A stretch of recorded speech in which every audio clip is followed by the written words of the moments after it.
Mostly چیزوں میں نیچے ہی ہے، لیکن اسپیسیفکلی آج جسٹس سسٹم کی بات ہو رہی ہے.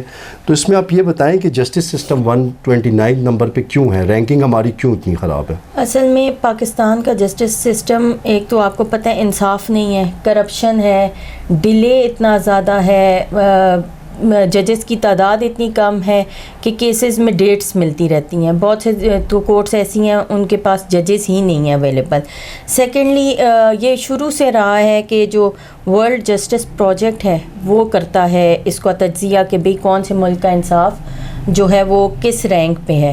تو اس کے مطابق زیادہ تر موسٹلی ہمارا ملک جو ہے پاکستان وہ نچلی سطح پہ ہی رہا ہے. اور یہ 2023 کی ورلڈ جسٹس پروجیکٹ کی رپورٹ تھی جس میں 140 میں سے 129 نمبر پہ وہ تھا. اور اس کی ساری وجوہات یہی ہے، کرپشن ہے، بنیادی حقوق کی فراہمی نہیں ہے اس میں، اور انصاف کی دستیابی نہیں ہے. ان ساری وجوہات کی وجہ سے جو ہے اس کا رینک اتنا کم ہے. ٹھیک ہے میم، کچھ تھوڑی سی جنرل چیزوں پہ بات کرنا چاہوں گا. اکثر ذکر کرتا ہے کہ پاکستان میں اگر کسی کو تنگ کرنا ہو یا کسی کو پریشان کرنا ہو یا ٹائم بائی کرنا ہو تو فیک کیسز بنا دیے جاتے ہیں. تو فیک کیسز کو آپ کیسے دیکھتی ہیں؟ بالکل، قانون کے مطابق جھوٹی گواہی یا فیک کیسز کہہ لیں یا فیک وٹنسز کہہ لیں، اس میں یہ ہے اگر آپ کسی عدالت میں جان بوجھ کے کوئی غلط بیان دیں گے وہ فیک وٹنسز میں آ جائے گا. اس کا بھی یہ جو ہے انصاف میں عمل میں تاخیر ہو، کسی کے ساتھ زیادتی ہو، ایک سنگین جرم ہے یہ فیک وٹنس ہونا یا جھوٹی گواہی دینا. اس کی جو ہے دفعات جو ہیں وہ PPC کے مطابق 191 سے لے کے 200 کے بیچ اس کی سزا ہے، اور اس کی سخت سزا دی جاتی ہے کہ کورٹ کو گمراہ کیا جا رہا ہے. اور فیک کیسز جو ہیں اس میں آ جاتا ہے کہ جھوٹے مقدمات، یہ بھی ایک سنگین جرم ہے، اور اس میں افراد جو ہیں وہ قانونی طور پہ ان کو سزا دی جاتی ہے جس میں ان پہ فائن بھی ہو جاتا ہے اور ان کو کچھ سال قید کی سزا بھی ہو جاتی ہے.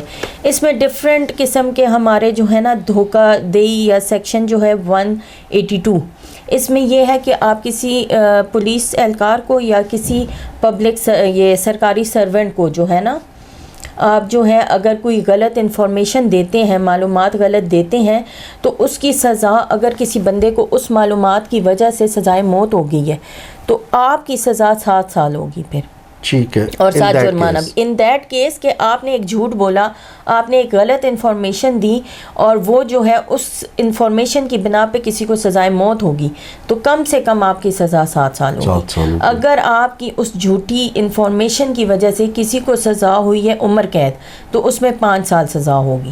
اسی طرح سے ڈفرینٹ ہے، جھوٹا مقدمہ کوئی درج کرتا ہے وہ سیکشن 211 کے نیچے اس کی سزا دی جاتی ہے جو 2 سال قید ہے اور ساتھ جو ہے وہ فائن بھی ہے. تو میم یہ عمران خان صاحب کہہ رہے ہیں مجھ پہ جھوٹے مقدمات درج کیے گئے ہیں، تو آپ کو کیا لگتا ہے کہ جنہوں نے کیے ہیں ان سے کوئی پوچھے گا؟ میں پھر وہی کہہ رہی ہوں، یہاں پھر پاورفل کا کام آ جاتا ہے، کرپشن آ جاتی ہے، رشوت آ جاتی ہے. آپ کس طرح سے ہمارے ملک کیوں 129 پہ؟ کیونکہ انصاف ہی نہیں ہے. عمران خان صاحب اگر اتنے بڑے لیول پہ ہو کے اندر بند ہیں تو عام بیچارہ عوام جو بالکل غریب عوام ہے اس کو انصاف کیسے مل سکتا ہے؟ بالکل ٹھیک ہے. پرابلم یہ ہے نا کہ اثر و رسوخ رکھنے والے بھی اندر بند ہیں ہمارے. لیکن میم یہ کہا جاتا ہے کہ خان صاحب کو بھی جب موقع ملا تھا تو انہوں نے بھی یہی روش اختیار کی. یہی بات ہے، اگر وہ اس وقت سسٹم کو بہتر کرتے، وہ غلطیاں نہ کرتے میرے خیال سے جی، تو آج نظام کافی بہتر ہوتا. اکثر لوگ ٹیم کا ان سے گلا کرتے ہیں کہ ان کی ٹیم جو ہے ان کو شاید یہ چیز انہوں نے اپنے وقت میں نہیں کی، اس پہ کنٹرول نہیں کر پائے، وہ کرپشن پہ کنٹرول نہیں کر پائے. ٹیم ان کو جس طرف لگاتی رہی وہ اسی طرف جاتے رہے، تو اس وجہ سے ورنہ حالات اتنے خراب نہ ہوتے. وہ خود بھی آج اس سسٹم کے اندر بند نہ ہوتے اگر انہوں نے ٹھیک کیا ہوتا. بالکل ٹھیک ہے.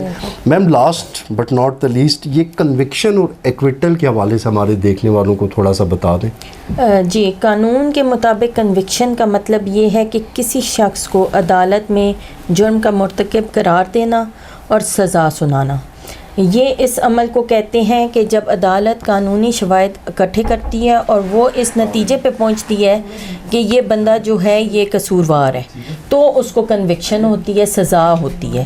اور اسی طرح سے ایکویٹل اس کو کہتے ہیں جو قانون کے مطابق عدالت کسی بھی ملزم کو باعزت بری کر دے، وہ دیکھ لے کہ یہ بے گناہ ہے اور اس کے پاس کوئی بھی ایسا شواہد اکٹھے نہ ہوں، کوئی الزامات جو ہیں وہ بالکل ختم ہو جائیں، اس میں ایکوٹ کیا جاتا ہے. یہ ہے کنوکشن کے برعکس ہوتا ہے یہ. ٹھیک ہے، بالکل ٹھیک ہے ma'am. Thank you so much for your time. Most welcome. Wish you best of luck. Thank you so much. Thank you. جی ناظرین، آپ نے دیکھا آج ہم لوگوں نے ڈسکس کیا پاکستان کے جسٹس سسٹم کو، جو امپورٹنٹ پوائنٹس تھے وہ ہم لوگوں نے میم کے ساتھ ڈسکس کیے. مزید بھی ہم لوگ ڈسکس کرتے رہیں گے تاکہ آپ کی رہنمائی بھی ہو سکے اور ہمارا جسٹس سسٹم بھی بہتر ہو سکے. امید ہے آپ کو پروگرام پسند آیا ہوگا.